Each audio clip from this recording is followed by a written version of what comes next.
Welcome back to the DK Custom Products channel. My name's Kevin. I'm here with Hoodie, and today we're going to talk about why DK Custom Products exists and why, even though we make all these parts to improve how Harley runs, we're not Harley haters.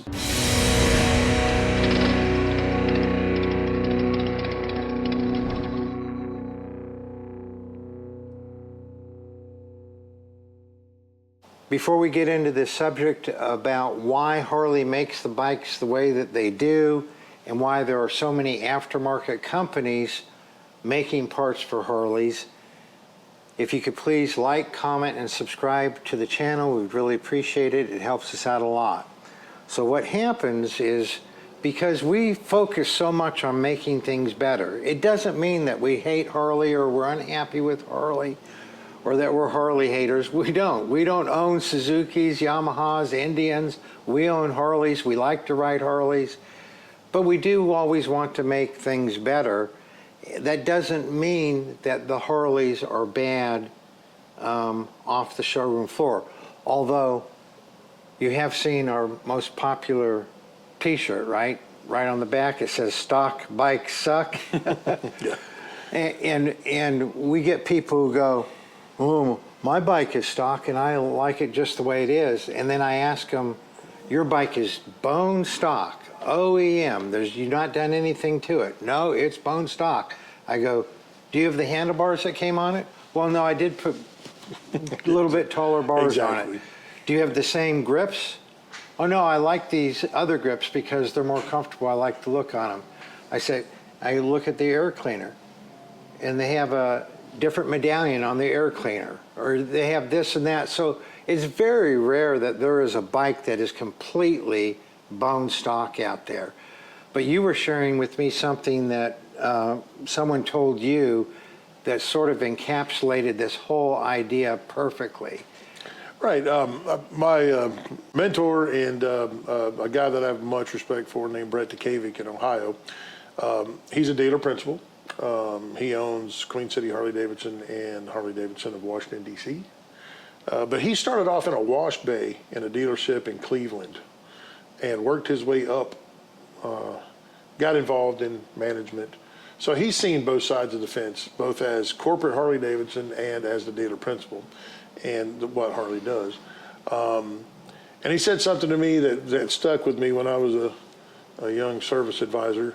That's the reason that Harley-Davidson is as successful as they are is they produce a motorcycle that appeals to the masses.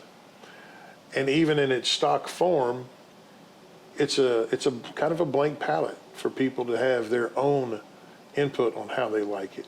Of course, oatmeal comes plain, but it also comes in flavors. Not everybody likes strawberry. Not everybody likes blueberry. The grips that I like might not be grips that you like because of hand size, the way that a bike sounds. I get that all the time. I don't know why Harley wouldn't just go ahead and make it sound this way. But what sounds good to you may not sound good to something else. If you send me to the store for clothes, I'm liable to come back with, shorts, whereas you were probably looking for pants. So not everybody can please everybody all the time. So producing a bike that has this kind of worldwide fame to appeal to people, that's a feat in and of itself, I believe. And that's the aftermarket exists, and the parts and accessories exist within Harley-Davidson. The first thing you do when you flip to that parts catalog is you see how to make it your own, how to make it your fit. That's why they've got the Willie G stuff, or that's why they've got this type of handlebar or whatever, because it's a blank canvas. What looks good to me and you, and that's why they make chocolate and vanilla, and for the people who can't figure it out, they got Neapolitan. I mean, it's yeah. It's what it is. And that's what I've always said about the Sportster, especially. The Sportster is there's so many different parts for the Sportster, and it's the easiest bike to make it your own. Probably the least expensive, the easiest to work on of the current crop of bikes. Right. It's going to be your entry point of investment, and the aftermarket has really, specifically with the Sportster is where you're going to find a proliferation of aftermarket availability. Because if you look in the Harley-Davidson parts catalog, there's not a big section on Sportsters. It's Sportsters and streets and and what have you. And it's limited because they know that so much time and effort has been put into the aftermarket for that model that's been around for 65 years that why go to that extent, to produce it. So produce what you need to, because of obviously having availability of parts within the motor company and within the motor company's wheelhouse, but there's so much out there, to be able to make it your own.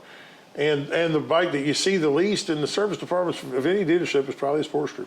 So, And there's a lot of them out there. yeah, there's a ton of Sportsters out there, and they rarely ever break.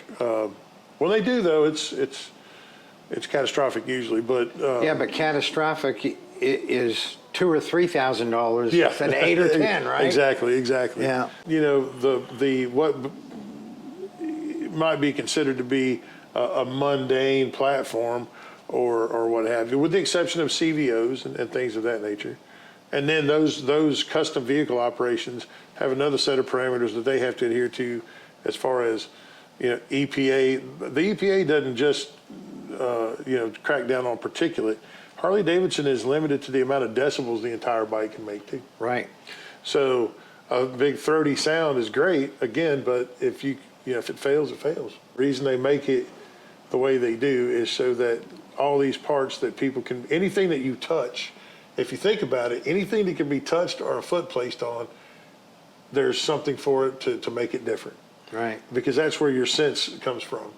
Yeah. If it's windscreens or anything that's touchable, where the sense of feel, touch, ears, sound, anything like that, it's something that can be modified on the bike. So, and you touched on something about the EPA.